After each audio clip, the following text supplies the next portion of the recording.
الرحمن الرحيم الحمد لله الذي دل على وجوبه ووجود افتخار الممكنات وعلى صاحبه وعلمه أحكام المصنوعات المتعالي عن مشابهة الجسمانيات المنزه بجلال قدسه عن مناسبة الناقصات ونحمده حمدا يملأ الأقطار الأرض والسماوات ونشكره شكرا على نعمائه متظاهرات المتواترات ثم الصلاة والسلام على محمد صاحب الآيات والبينات المكمل بالطريقة والشريعة والسائر الكمالات الذين ذهب الله عنكم الرجس أهل البيت ويطهركم تطهيرا.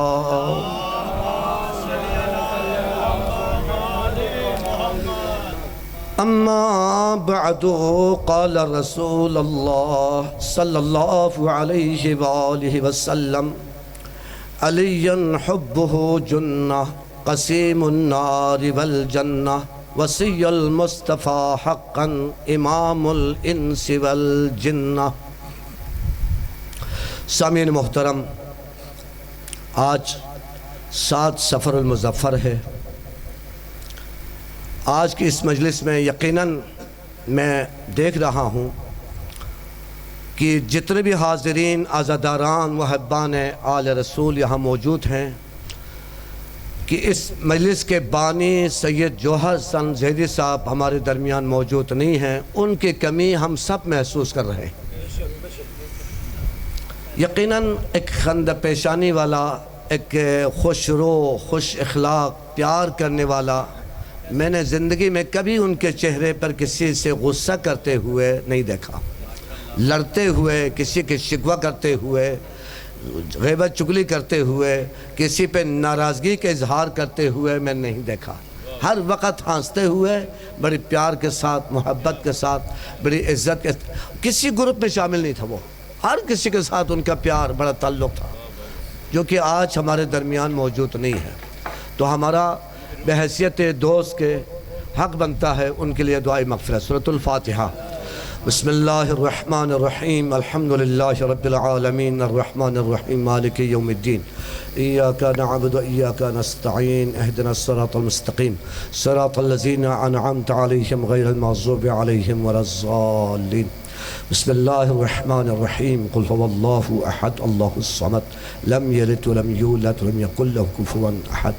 بسم اللہ الرحمن الرحیم قل هو اللہ احد اللہ الصمد لم یلد ولم یولد ولم یکن له کفوا احد. پروردگارا، یہ جو کچھ بھی کلام حاضرین نے، برادران نے جو پڑھا ہے، اس کا ثواب برادر عزیز مرحوم مغفور سید جوہر حسن زہری صاحب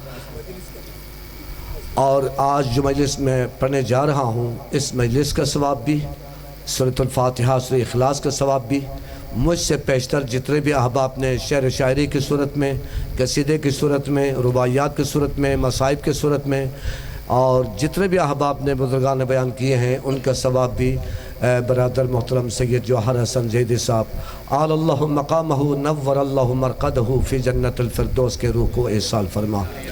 مجھے کچھ دوستوں نے بتایا ہے کہ کچھ بیمار بھی ہیں. شاہ صاحب نے، زرغام شاہ صاحب نے بھی بتایا ہے کچھ خاتون بیمار ہیں. ایک اور دوست نے بتایا ہے کسی دوست کے بچہ بیمار ہیں.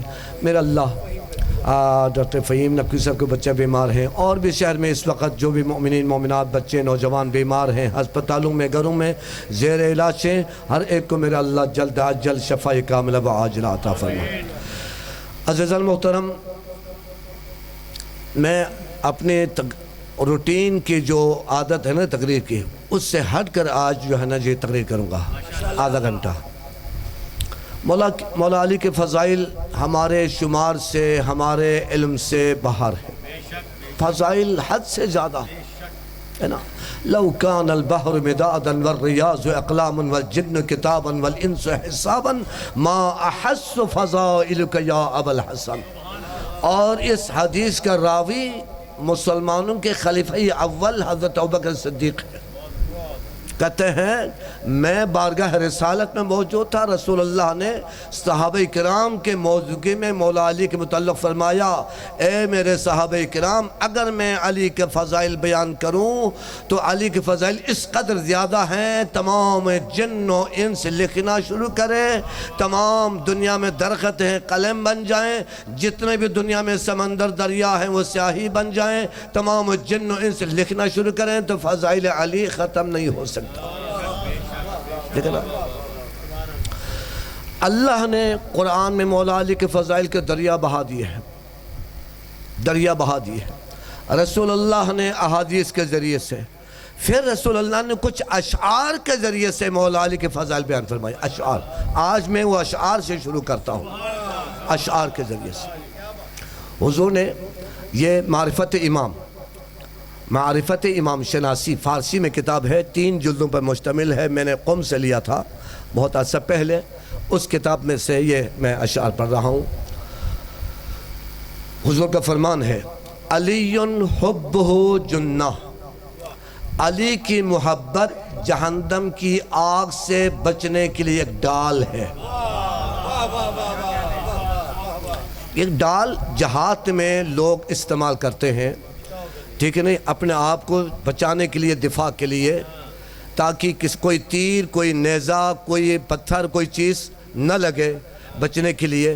تو اس لیے اگر کوئی مسلمان جہنم کی آگ سے بچنا ہے تو علی سے محبت کرنا ہوگا۔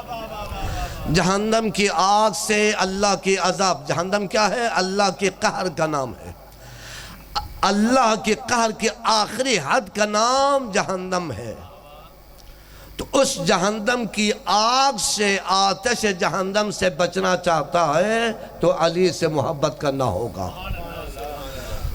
علی حبہ جنہ قسیم النار والجنہ، اور علی جنت اور جہنم تقسیم کرنے والا ہے۔ قیامت کے دن علی جنت اور جہنم کو تقسیم کریں گے، یہ اے آگ یہ تمہارے لیے ہے، یہ میرے لیے ہے۔ جنتیوں کو الگ کریں گے اور جہنمیوں کو الگ کریں گے۔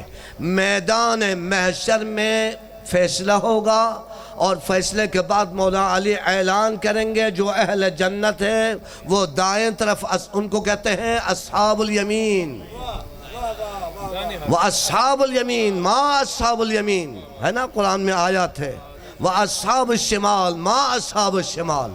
تمہیں کیا معلوم اصحاب الشمال کون ہے؟ کیا معلوم اصحاب الیمین؟ اصحاب الیمین سے مراد اہل جنت ہے، اصحاب النار سے مراد، اصحاب الشمال بھی کہتے ہیں، اصحاب النار بھی کہتے ہیں، وہ جہنمی لوگ ہیں۔ اہل جنت کو مولا علی الگ کریں گے، دائیں طرف الگ کھڑے ہو جائیں، اور ان سب کو مولا علی اپنے ساتھ لے جائیں گے جنت میں۔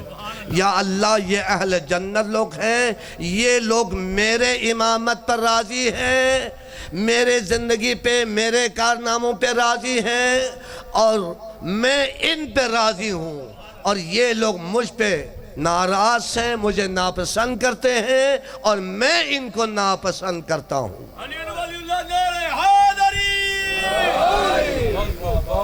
قسیم النار والجنہ وسیع المصطفیٰ حقا، مصطفیٰ کا برحق وسیع ہے، مصطفیٰ کا برحق وسیع فقط ایک ہے، وہ علی ابن ابی طالب۔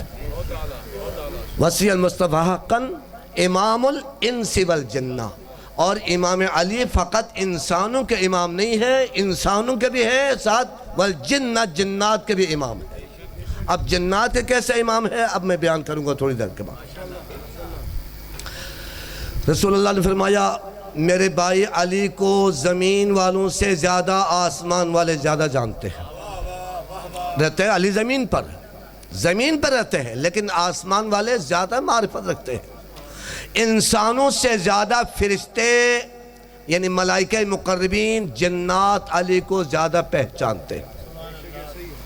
اب یہ بیان کرتا ہوں، پیغمبر اسلام صلی اللہ علیہ وسلم کی وفات کے بعد جب مولا علی کا دور امامت شروع ہوتا ہے، آپ اپنے دونوں شہزادوں کو لے کر عمرے پہ چلے گئے مکہ۔ طواف کے دوران اب تو بجلی ہے وہاں پر اتنا لائٹ کا انتظام ہے پتہ نہیں چلتا دن ہے یا رات ہے. اس دور میں یہ بجلی ابھی بنا ہی نہیں تھا, پیدا نہیں ہوا تھا, تو اندھیرا بس تھوڑے سے لاٹین کا یا دوسرا یا دیوا وغیرہ جلاتے تھے. رات کی تاریکی میں لوگ عمرہ کرتے تھے, عبادات کرتے تھے, یعنی طواف کرتے تھے. تو طواف کے دوران مولا علی نے سنا کہ ایک بندہ غلاف کعبہ رکن یمانی کی طرف کھڑے ہو کر غلاف کعبہ پکڑ کر الہی انا ضیفک یا اللہ وحاذا بیتک, یہ گھر تیرا گھر ہے, میں تیرا مہمان ہوں.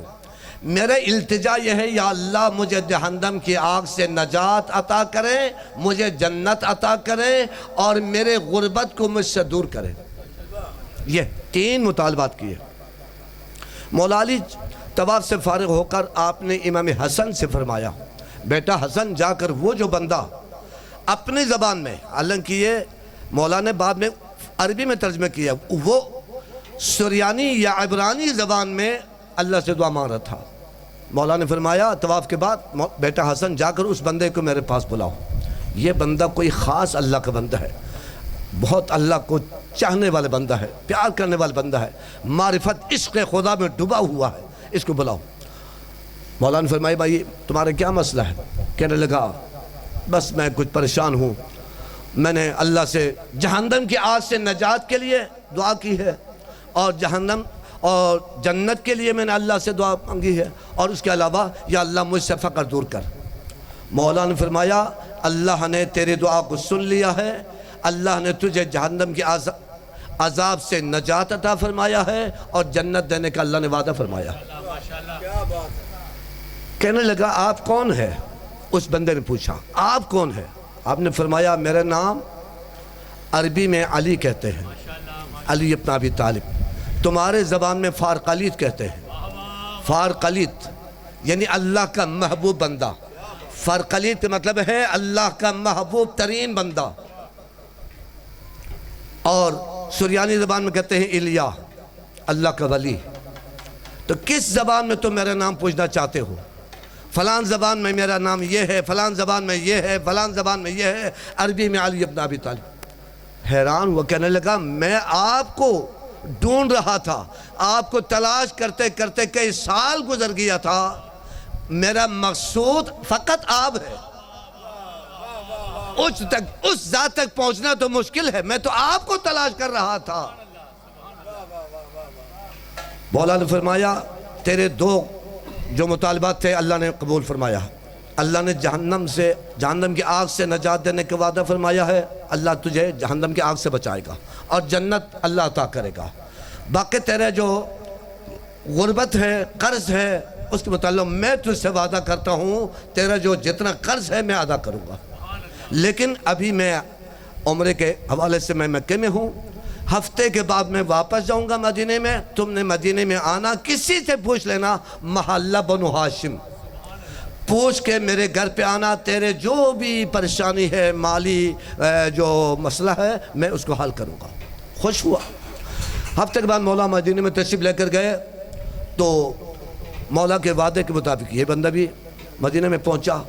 اتفاق سے محلہ بنو ہاشم پوچھا, کسی نے کہا یہ محلہ ہے.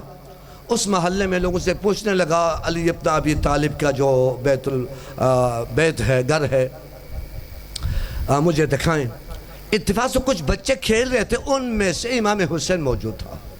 کتاب سے یہ واقعہ میں بیان کر رہا ہوں مدینۃ المعاجز جلد اول سے. مدینۃ المعاجز جلد 4 جلد ہیں, پہلے جلد سے میں فضائل یہ بیان کر رہا ہوں. اس نے ایک بچے سے پوچھا بھئی مولا علی کے گھر کہاں ہے؟ اس نے کہا مولا علی کے گھر یہ ساتھ ہے. کہا آپ مولا علی کو جانتے ہیں؟ امام حسین فرمایا ہاں میں ان کا بیٹا ہوں. تعجب سے پھر اس نے پوچھا اچھا یہ بتاؤ آپ کے نانا کا نام کیا ہے؟ کہا محمد مصطفیٰ.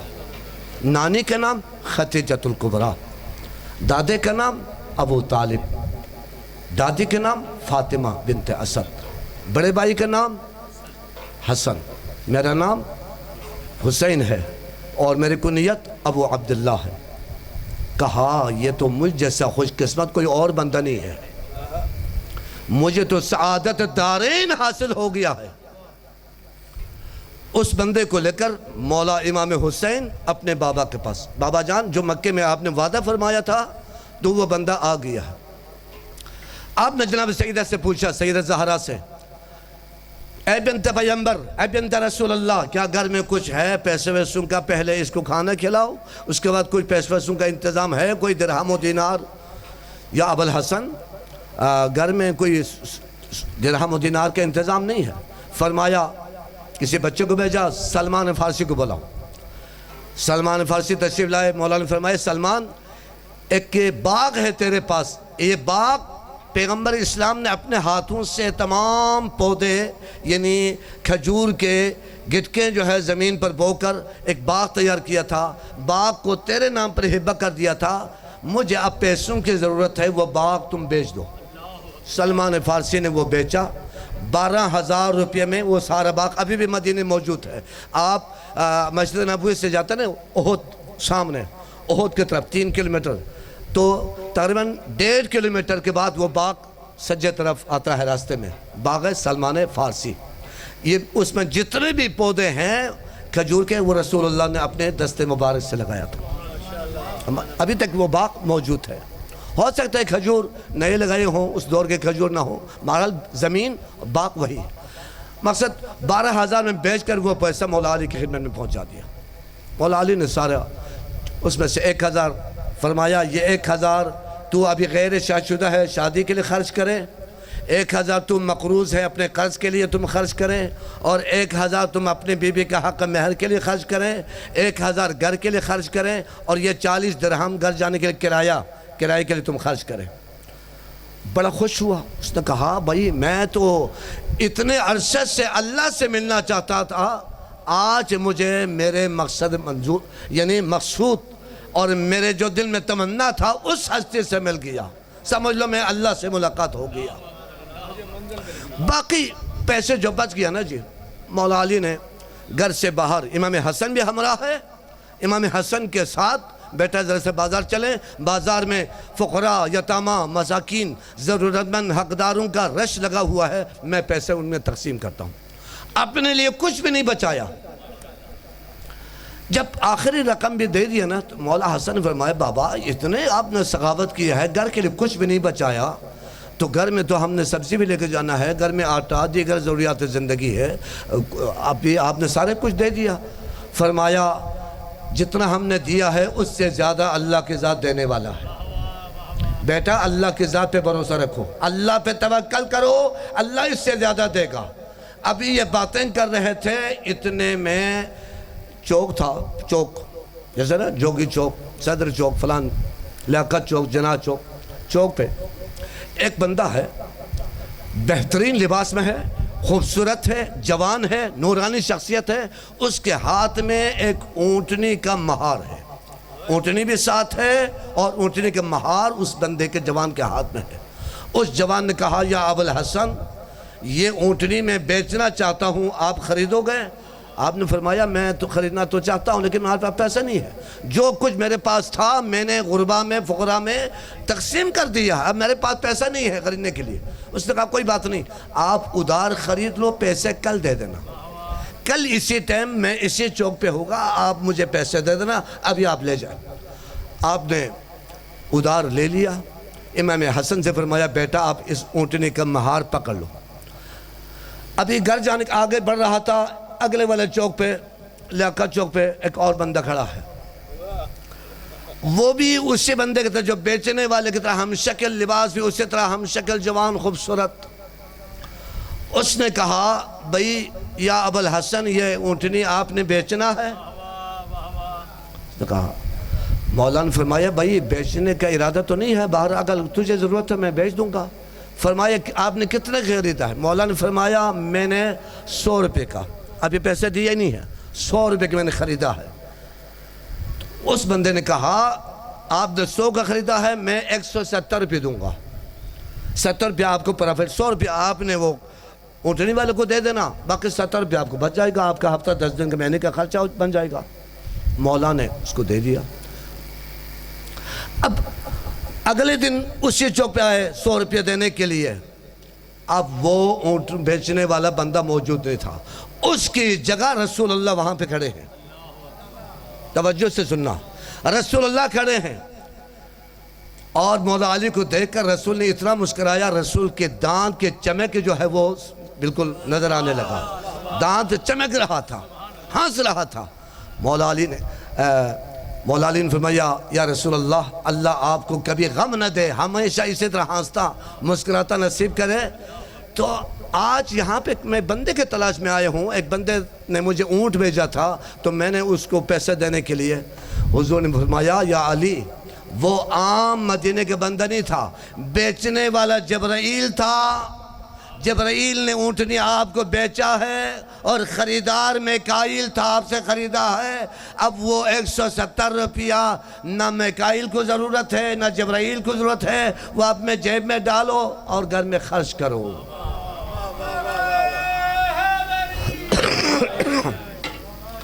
باردیم، یہ مختصر، یعنی فرشتے اس قدر احترام کرتے تھے، پیار کرتے تھے علی سے، عام فرشتے نہیں۔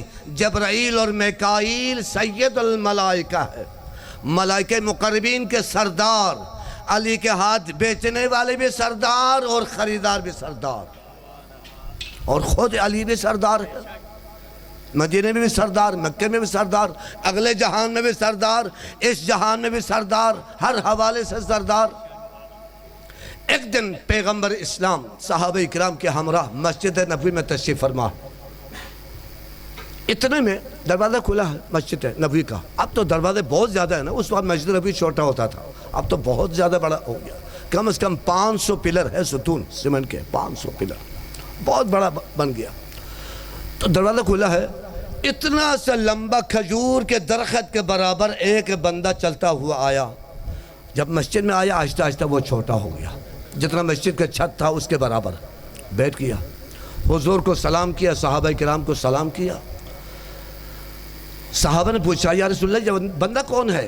اس کا قد بہت اونچا ہے، آج تک ہم نے اس بندے کو مدینے میں نہیں دیکھا، نہ مدینے والوں کے شکل و شمائل جو ہے اس بندے سے ملتا ہے، یہ کون ہے؟ حضور نے فرمایا یہ قوم انسانوں میں سے نہیں ہے، یہ قوم جنات میں سے ہے، انسانوں میں سے نہیں ہے، نہ ملائکہ ہے۔ پوچھا، حضور نے پوچھا تیرا نام کیا ہے؟ کہا میرا نام حام ہے، باپ کا نام ہیم ہے، دادے کا نام لاقیس ہے، حام ابن ہیم ابن لاقیس ابن ابلیس، میں شیطان کا بیٹا ہوں، پوتا ہوں۔ حضور نے فرمایا بھائی تیرے اس وقت عمر کتنا ہے؟ بڑا خوبصورت واقعہ، بس اس کے بعد میں چند جملے مصائب کے بیان کروں گا، یہ سننے کے قابل ہے۔ حضور نے پوچھا بھائی اس وقت تیرا عمر کیا ہے؟ کہا یا رسول اللہ آپ یہ اندازہ لگائیں جب حابیل نے یعنی قابیل نے حابیل کو شہید کیا قتل، اس وقت بالکل نوجوان تھا، میں دار تھا، اتنا زیادہ مچور بھی نہیں تھا، اتنا چھوٹا کم سن بچہ بھی نہیں تھا، بہرحال میں سمجھدار تھا۔ جب قابیل نے حابیل کو قتل کیا اس وقت میں زندہ تھا۔ بھئی پھر تو مسلمان کیسے ہو گیا؟ شیطان تو مردود ہے، ہم شیطان پہ تبرہ کرتے ہیں۔ حضور نے فرمایا، کہنے لگا میں حضرت نوح کے زمانے میں حضرت نوح کے ہاتھ میں مسلمان ہوا، اور مسلمان ہونے کے بعد میں نے اپنے سابقہ گناہوں کو میں نے توبہ کر لیا۔ رسول اللہ نے پوچھا جب تو مسلمان ہونے سے پہلے تو کیا کام کرتا تھا؟ جب تو شیطان کا اولاد ہے تو کام کیا کرتا تھا؟ کہنے لگا میں اس وقت لوگوں کے درمیان قطع رحمی کرتا تھا، بھائیوں میں آپس میں لڑائی، محلے میں رشتہ داروں میں لڑائی، میاں بیوی میں لڑائی، باپ اولاد میں لڑائی، بہن بھائیوں میں لڑائی، رشتہ داروں میں، یعنی قطع رحمی، صلہ رحمی کو ختم کر کے لوگوں کے اندر دشمنی، عداوت اور مخالفت، یہ نفرت پیدا کرتا تھا، یہ میرا ڈیوٹی تھا۔ حضرت نوح کے دور میں حضرت نوح نے اللہ کی بارگاہ میں بدعا فرمایا اور تمام لوگ ہلاک ہو گیا، اور اس وقت میں نے حضرت نوح کے ہاتھ میں نے اسلام قبول کر لیا اور میں نے توبہ طائب ہو گیا، اور حضرت نوح نے مجھے مسلمان بنایا۔ حضرت نوح کے بعد میں جب حضرت نوح وفات پا گئے میں حضرت ہود کے شاگرد بن گیا، حضرت ہود پیغمبر جن کا مزار وادی السلام میں ہے نا۔ کافی عرصہ تک حضرت ہود کے شاگردی میں رہا. جب حضرت ہود دنیا سے پردہ فرما گئے تو میں حضرت صالح پیغمبر کے شاگردی میں چلا گیا. حضرت صالح پیغمبر کے پاس کافی عرصہ رہا. ان کے وفات کے بعد میں حضرت ادریس کے شاگردی میں چلا گیا. ان کے وفات کے بعد جناب حضرت داؤد کے یعنی شاگردی میں چلا گیا. پھر حضرت سلیمان کے شاگردی میں. اس کے بعد حضرت ابراہیم، آپ کے دادا جناب ابراہیم جب نار نمرود میں پھینک رہا تھا تو میں دیکھ رہا تھا، موجود تھا. پھر ابراہیم نے مجھے صحیف ابراہیم پڑھایا، ادریس نے صحیف ادریس مجھے پڑھایا. ہر نبی نے اپنے اپنے جو اوپر اترنے والے کتابوں کا کچھ حصہ مجھے پڑھایا. میرے پاس ماشاءاللہ کافی علم ہے. اس کے بعد آہستہ آہستہ جناب موسیٰ کے شاگردی میں چلا گیا اور حضرت موسیٰ نے مجھے تورات کا علم سکھایا. اس کے بعد میں حضرت یعقوب کے خدمت میں پہنچا. حضرت یعقوب کے بیٹوں نے اپنے چھوٹے بھائی یوسف کو فریب کے ذریعے سے کنواں میں پھینکا. اس وقت میں موجود تھا، میں دیکھ رہا تھا. میں کبھی کبھار کنواں میں جا کر یوسف کو حوصلہ دیتا تھا، دلاسا دیتا تھا. اس وقت بھی میں موجود تھا. توجہ ہے برادران؟ اس کے بعد میں آہستہ آہستہ جناب حضرت آخر میں حضرت عیسیٰ کے شاگردی میں چلا گیا. انہوں نے مجھے انجیل کے تعلیم فرمایا. یا رسول اللہ، آپ کو حضرت موسیٰ نبی، حضرت یوسف نبی، حضرت یعقوب نبی، حضرت داؤد نبی، حضرت سلیمان نے، حضرت عیسیٰ نے، ان تمام انبیاء نے آپ کو سلام بھیجا ہے. حضور نے فرمایا ان پر بھی میرا سلام ہو، تجھ پر بھی میرا سلام ہو. حضور نے فرمایا اچھا تیرا کوئی مطالبہ ہے یہاں پہ آنے کا مقصد؟ اتنا دور سے تم آئے ہو میرے پاس، کوئی نہ کوئی مقصد تو لے کر آیا ہوگا. کہا یا رسول اللہ میرے 3 مقصد ہے. سب سے پہلے مقصد یہ ہے آدم سے لے کر عیسیٰ تک تمام 1,24,000 انبیاء کی میں زیارت کر چکا ہوں. اتنے اللہ نے مجھے طولانی زندگی عطا فرمایا ہے. آپ تو ان تمام نبیوں کے سر کے تاج ہیں، آپ ان کے سربراہ ہیں، سردار ہیں، تو آپ کی زیارت کے لئے آئے ہوں. دوسری بات یہ ہے آپ قرآن مجید سے، میں نے تورات سے، زبور سے، انجیل سے علم حاصل کیے ہیں. اب اللہ نے سب سے آخری جو کتاب ہے قرآن مجید آپ کے قلب پہ اتارا ہے. میں آپ سے کچھ قرآن کا علم سیکھنے کے لیے آیا ہوں. مجھے کچھ قرآن کا تعلیم دیں، عطا کریں. اور آخری میرے یا رسول اللہ بے شک آپ بڑے ہیں، میں آپ کے سامنے میرے کوئی حیثیت نہیں ہے، لیکن آپ کو میں یہ نصیحت کرتا ہوں آپ اپنی امت کو حکم دیں علی کے پیروی کرے گا. یہ اس جنات کا ہے. میں عرض کیا تھا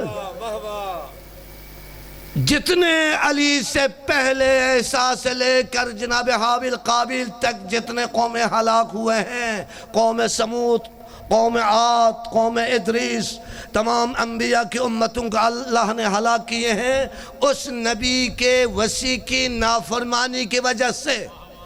نبی کے نافرمانی، وصی کے نافرمانی کی وجہ سے.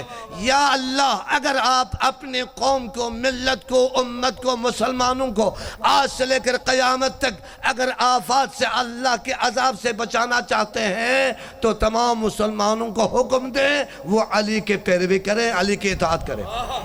اگر علی کے اطاعت نہیں کرو گے، علی کے اطاعت نہیں کرو گے تو اللہ قوم سمود اور قوم عاد اور قوم نوح کے طرح آپ کی امت پر اللہ عذاب نازل کرے گا. کسی پر ظالم بادشاہ مسلط کرے گا، کسی پہ قحط مسلط کرے گا، کسی پہ زلزلہ مسلط کرے گا، کسی پہ تیز ہوا مسلط کرے گا، کسی پہ طغیانی اور طوفانی یہ سیلاب مسلط کرے گا، کسی پہ مہنگائی مسلط کرے گا، آپ کی امت کو ہلاک کرے گا. پھر حضور نے فرمایا کیا تم علی کو جانتے ہو؟ کیا تم میرے بھائی علی کو جانتے ہو؟ ہاں میں نے علی کو دیکھا ہی نہیں ہے، مگر علی کا حلیہ تورات، زبور اور انجیل میں نے پڑھا ہے. تورات و زبور اور انجیل میں نے پڑھا ہے. فرمایا اے حام، کیا یہ جتنے بندے یہاں بیٹھے ہیں ان میں تجھے علی نظر آتا ہے؟ نظر اٹھا کر دیکھا، نہیں ان میں علی نہیں ہے. حضور نے سلمان سے فرمایا اے سلمان فارسی جاؤ علی کو گھر سے بلاؤ. مولا علی تشریف لائے. ابھی حضور نے نہیں فرمایا یہ علی ہے، فرمایا اب اب دوبارہ تم دیکھ لو، فرمایا جو اب یہ آنے والے بندہ ہے نا یہ علی ہے۔ حضور نے پوچھا تم نے کیسے پہچانا جب آج سے پہلے تو نے علی کو دیکھا نہیں؟ فرمایا میں نے تورات میں، زبور میں، انجیل میں پڑھا ہے علی کی آنکھیں اس انداز میں ہوں گے، آپ کے سر پہ بال کچھ کم ہوں گے، آپ کے سینے چوڑے ہوں گے، آپ کے پنڈلیاں تھوڑے کمزور ہوں گے، اور آپ کے چہرے سے نور برس رہے ہوں گے، اور آپ کے ہاتھ میں اتنا برکت ہوگا اگر آپ مٹی پہ ہاتھ ڈالیں وہ سونا بن جائے گا۔ یہ سارے کچھ میں نے تورات و زبور انجیل میں پڑھا ہے۔ اور آپ کے جو یہ علی جو ہوگا وہ آپ کے وسیع ہوگا، آخر نبی کے وسیع ہوگا، جنت کے جوانوں کے سردار حسن اور حسین کے باپ ہوں گے، اور آپ کے بیٹی کا شوہر نامدار ہوگا، اور وہ جنت و جہنم تقسیم کرنے والا ہوگا۔ بس یہی علی ہے۔ یا رسول اللہ، میں پھر آپ کو تاکید کرتا ہوں، ابھی بھی آپ اپنے امت کو یہ صرف بند کمرے کے اندر نہیں، بند کمرے میں نہیں، چند صحابہ کے درمیان کھلے میدان میں آپ اعلان کریں۔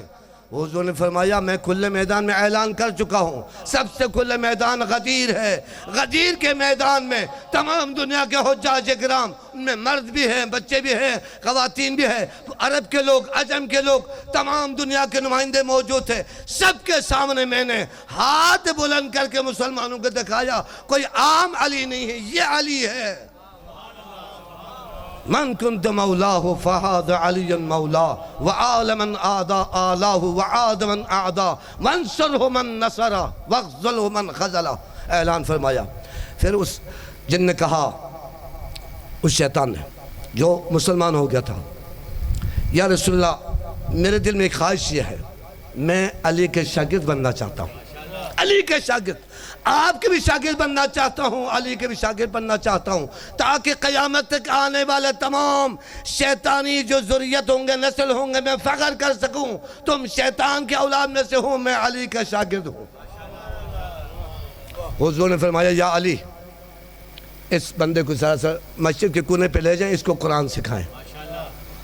مولا علی نے قرآن سکھایا، ساتھ اس نے کہا مولا مجھے اپنے غلامی میں لے لے، میں قدرتی طور پر مجھے انبیاء سے آپ کی اوصاف، آپ کی جو صفات، نشانیاں میں نے پڑھا تھا، انبیاء سے میں نے سنا تھا، کتابوں میں نے پڑھا ہے، میں نے آپ کو دیکھتے ہی پہچان لیا، بس میں آپ کا گرویدہ ہو گیا، آپ کا عاشق ہو گیا ہوں، بس مجھے مولا اپنے غلامی میں شامل فرما۔ مولا نے اس کو غلامی میں شامل فرمایا، اور رسول اللہ نے بھی اس کے حق میں دعا فرمایا، اور وہ مسلمان ہو گیا۔ لہذا کہنے کا مقصد یہ تھا، انسانوں سے زیادہ جنات اور ملائکہ مقربین مولا علی کو زیادہ پہچانتے ہیں۔ بس وقت ختم ہو جاتا ہے۔ عزیزان گرامی، مجھ سے پیشتر کافی احباب نے پڑھا ہے، 5 منٹ، 10 منٹ، 15 منٹ۔ آج سفر ہے، ایام رحلت جناب سکینہ بنت الحسین ہے۔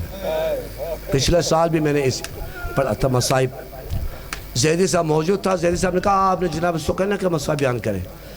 سکینہ کا جو لفظ ہے نا قرآن میں متعدد مرتبہ آیا ہے، لفظ سکینہ، سورہ فتح ہے نا 26واں پارہ، اِنَّا فَتَحْنَا لَكَ فَتْحًا مُبِينًا لِيَغْفِرْ لَكَ اللَّهُ مَا تَقَدَّمَ مِنْ ذَنْبِكَ وَمَا تَأَخَّرَ وَيُتِمَّ نِعْمَتَهُ عَلَيْكَ وَيَهْدِيَكَ صِرَاطًا مُسْتَقِيمًا وَيَنْصُرَكَ اللَّهُ نَصْرًا عَزِيزًا وَالَّذِي أَنزَلَ السَّكِينَةَ فِي قُلُوبِ الْمُؤْمِنِينَ۔ سکینہ کا مطلب ہے دلوں سے غم، اندوہ، پریشانیوں کو دور کرنے والا، دکھ تکلیف کو دور کرنے والا اور سکون دینے والا۔ سکون اگرچہ بعض ایرانی علماء نے ذکر فرمایا ہے کہ اس بچی کا نام اصل میں رقیہ تھا، رقیہ اللہ میں، لیکن جب بھی امام حسین کسی سفر میں تجارت کے لیے کہیں جاتے تھے، تبلیغ کے لیے، تو واپسی کے فورمات انسان تھکا ہوتا ہے نا جی، پھر عرب کے گرمی آپ نے دیکھا بہت زیادہ گرمی ہے شدید، پھر اس دور میں پیدل اونٹوں پہ بڑا تھکاوت، تو جب آپ گھر میں آ کر تھوڑا سا آرام فرماتے تھے، سب سے پہلے سکینہ آ کر آپ کے سینے پہ لیٹ جاتے تھے۔ سکینہ کے سینے پہ بیٹھنے سے امام حسین کی تھکاوت، وہ پریشانی، وہ بھوک اور پیاس، وہ ٹینشن سارے دور ہو جاتے تھے۔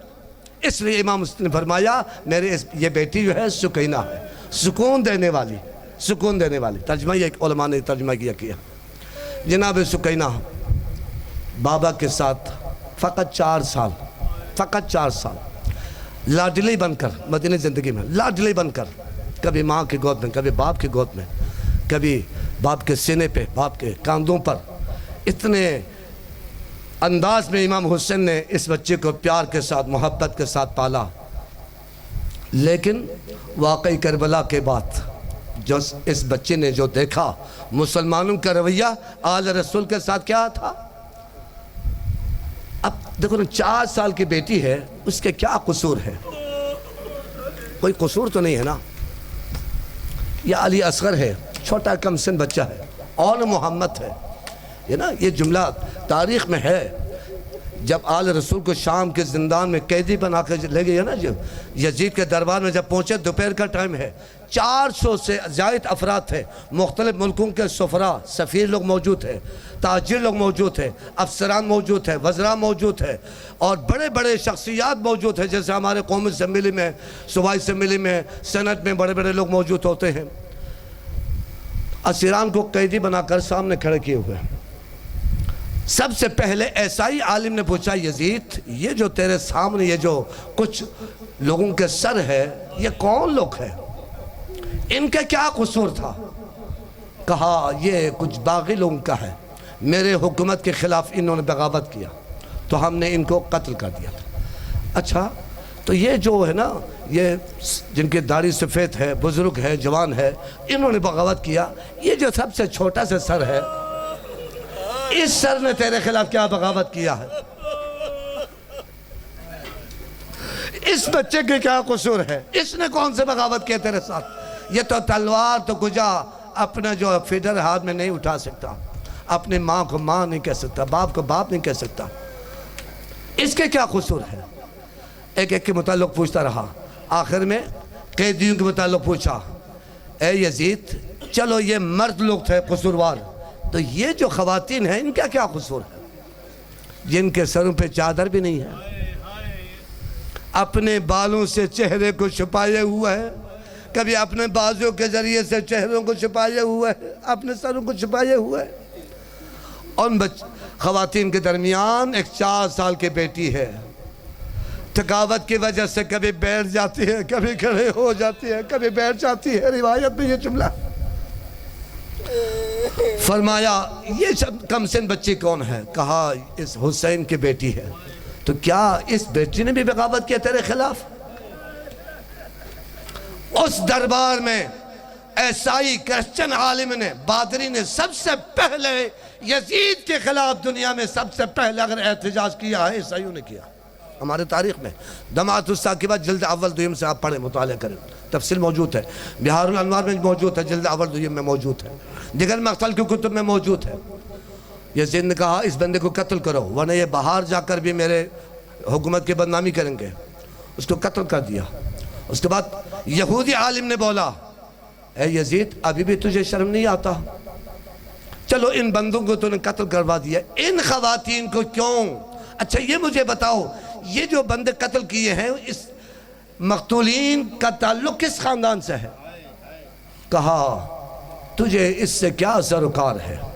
یزید نے کہا تجھے اس سے کیا لینا دینا ہے، کیا سروکار ہے؟ کہا بھئی میں مختلف ملکوں میں جاتا ہوں، واپس جاؤں گا تو میرے وطن میں لوگ پوچھیں گے تو میں ان کو بتا سکوں۔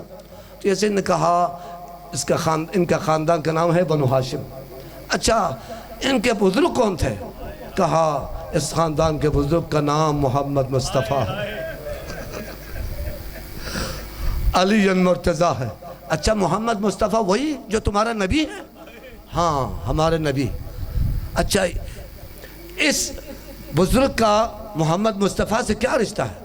کہا اس کا نواسہ ہے محمد مصطفیٰ کا۔ یہودی عالم نے کہا اے یزید تم پر لعنت ہو، دیکھو یہودی ہے، مسلمانوں کو شرم نہیں آیا، لیکن یہودی کے غیرت اٹھ کر اس نے کہا اے یزید تم پر لعنت ہو، تجھے شرم نہیں آیا؟ اپنے نبی کے، اس حسین اور نبی کے درمیان کوئی فاصلہ نہیں ہے، فقط حسین کی ماں کا فاصلہ ہے۔ کاش ہمارے جو نبی ہے جناب داؤد، اس وقت جناب داؤد پیغمبر کا ایک گدھے گدھا، حضرت داؤد پیغمبر گدھے پہ سوار ہوتے تھے، کہیں بھی جانا ہو گدھے پہ سوار ہو کر۔ وہ گدھا مر گیا، اس کے سونپ موجود ہے، وہ محفوظ ہے، جیسے ہمارے لاہور میں ہے نا عجائب گھر، جہاں پہ پرانے چیزیں محفوظ رکھتے ہیں۔ تو سال کے بعد ایک دن کے لیے اس گدھے کے سونپ کو زیارت کے لیے دروازہ کھول دیتے ہیں، تمام لوگ جا کر جناب داؤد کے گھوڑے کے سونپ کو بوسہ دیتے ہیں۔ حالانکہ وہ نبی خود نبی نہیں ہے، نبی کا جو سواری ہے، سواری والا جو گدھا ہے، گدھے کے سونپ کو ہم اس قدر عزت احترام کرتے ہیں۔ کیا تم نے اپنے نبی کے اولاد کے ساتھ کیا سلوک کیا؟ وہ دربار بھی دیکھا سکینہ نے، شام کربلا میں تماچے بھی جناب سکینہ نے کھایا، چاچا کو ذبح ہوتے ہوئے دیکھا، بھائی شبیہ پیغمبر شبہ پیغمبر علی اکبر کی شہادت کو دیکھا، شہزادہ قاسم کے لاشوں کو ٹکڑے ہوتے ہوئے گچلے بنا کر بابا مقتل میں رکھتے ہوئے دیکھا، سارے ظلم دیکھا۔ راستے میں جو ماحول تھا، یزیدی لشکر کا آل رسول کے سر رویہ وہ دیکھا۔ شام کے زندان میں پہنچے، کربلا سے شام تک ہر وقت جناب سکینہ اپنے بابا کے چہرے کی زیارت کرتا تھا۔ روایت میں یہ جملہ بھی موجود ہے، مقتل کی کتب میں نے پڑھا ہے، امام حسین فقط دو چیزوں کو تب دیکھتے تھے، یا اکثر، بے شک امام کا جو سر ہے سب سے بلند نیزے پہ آویزان تھا، سب سے بلند۔ راوی لکھتے ہیں، تمام راوی حضرات لکھتے ہیں، ہر وقت امام حسین علی اکبر کے چہرے کو دیکھتا تھا۔ یہ روایت میں موجود ہے جملہ۔ کبھی کبھار علی اکبر سے نظر ہٹا کر سکینہ کو دیکھتے تھے، اپنے 4 سال سب سے لاڈلی بچی کو دیکھتے تھے۔ زندان شام میں ہے، اب زندان میں شہداء کے سروں کو الگ انہوں نے سٹور میں رکھا اور قیدیوں کو الگ حال میں بند کر دیا۔ صبح و شام جب بھی سامنے کھانا آتا تھا، کوئی ٹھنڈا پانی آتا تھا، تو سکینہ اپنے بابا کو یاد کر کے، کبھی چچا کو یاد کر کے، کبھی اپنے بھائیوں کو یاد کر کے رویا کرتی تھی۔ جناب سکینہ رو رو کر، ایک دفعہ جناب سکینہ نے کھانا نہیں کھایا، پپی اماں میرا دل نہیں کرتا، میں نہ پانی پیوں گی نہ میں کھانا کھاؤں گی، مجھے میرے بابا سے ملا دو، مجھے میرے بابا سے ملا دو۔ بابا ایک دن بھی مجھے اپنے سے الگ نہیں کرتے تھے، اب کئی دنوں سے میں نے بابا کی زیارت نہیں کی، مجھے بابا کی زیارت کرا تو میں کھانا نہیں کھاؤں گی۔ رو رو کے جناب سکینہ سو گئی۔ کافی دیر کے بعد جناب سکینہ اٹھی، اٹھ کر پھر رونا شروع کر دیا۔ جناب زینب نے، ام کلثوم نے، جناب رباب موجود ہیں، دیگر خواتین، ہر ایک نے حوصلہ دینا، دلاسہ دینا شروع کر دیا۔ بیٹی حوصلہ رکھو، صبر کرو، ہم انشاءاللہ ابھی زندان سے رہا ہو جائیں گے، مدینہ پہنچ جائیں گے۔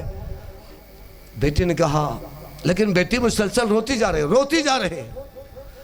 جناب زینب نے پوچھا، بیٹی اس وقت زیادہ رونے کے کیا سبب ہے؟ فرمایا، پھپھی اماں ابھی جب میں سوئی ہوں نا، خواب میں جنت میں تھا، جنت میں نے دیکھا میرا نانا، ہمارے نانا محمد مصطفیٰ موجود ہے، میرا دادا علی المرتضیٰ موجود ہے، میرا تایا امام حسن موجود ہے، میرا بابا بھی موجود ہے، تمام شہداء کربلا، ہمارے چچا مسلم بھی موجود ہے، سب موجود ہے۔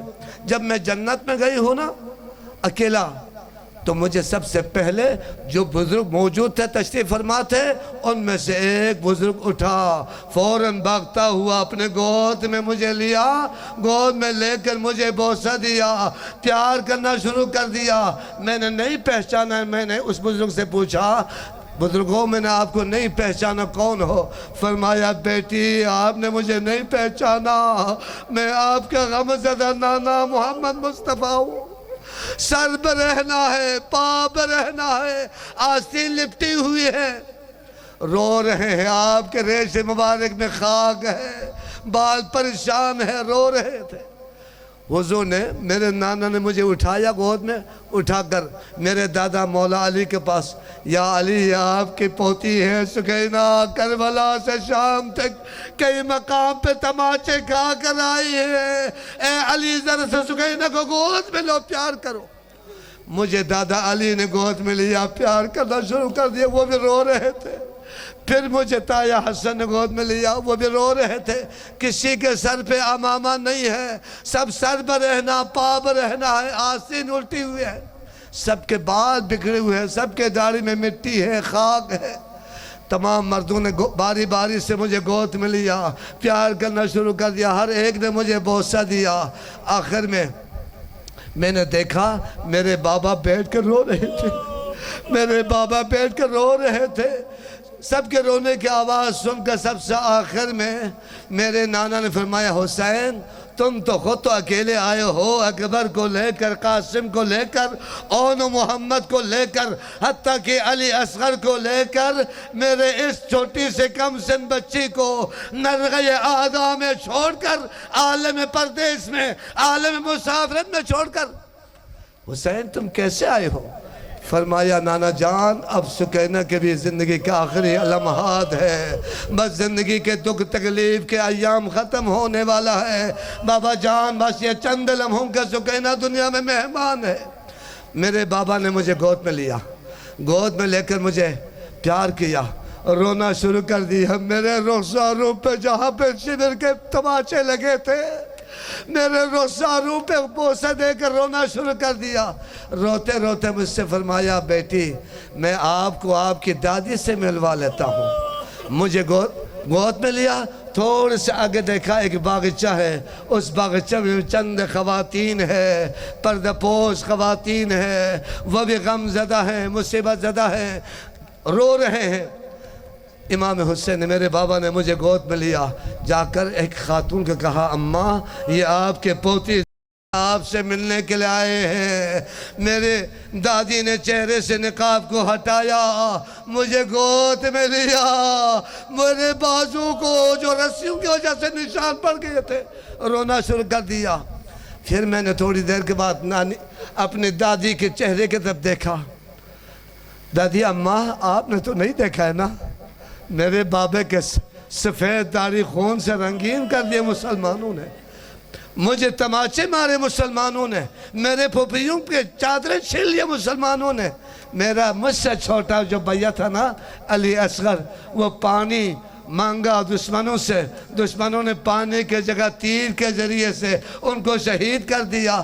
ہم پہ بہت ظلم ہوا ہے، ہم پہ بہت ظلم ہوا ہے۔ دادی اماں مجھے دنیا میں واپس مت بھیج دو، مجھے اپنے گود میں رکھو۔ سب رو رہے تھے۔ تھوڑی دیر کے بعد جناب سکینہ نے پوچھا، دادی اماں یہ جو خاتون ہے یہ کون ہے؟ فرمایا، یہ میری ماں خدیجۃ الکبریٰ ہے، اور یہ خاتون جناب مریم مقدس ہے، اور یہ خاتون جناب اماں حوا ہے، یہ جناب حضرت آسیہ ہے، یہ آپ کے دادی فاطمہ بنت اسد ہے۔ سب نے باری باری سکینہ کو گود میں لیا، ہر ایک نے پیار کرنا شروع کر دیا، ساتھ گریہ بھی کر رہے تھے۔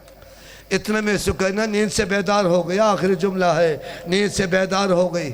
چند لمحے پہلے جنت میں ایک طرف نانا موجود، دادا موجود، تایا موجود، بنو ہاشم کے سارے بزرگان موجود، بابا کی گود میں ایک طرف جنت کے سردار خواتین موجود۔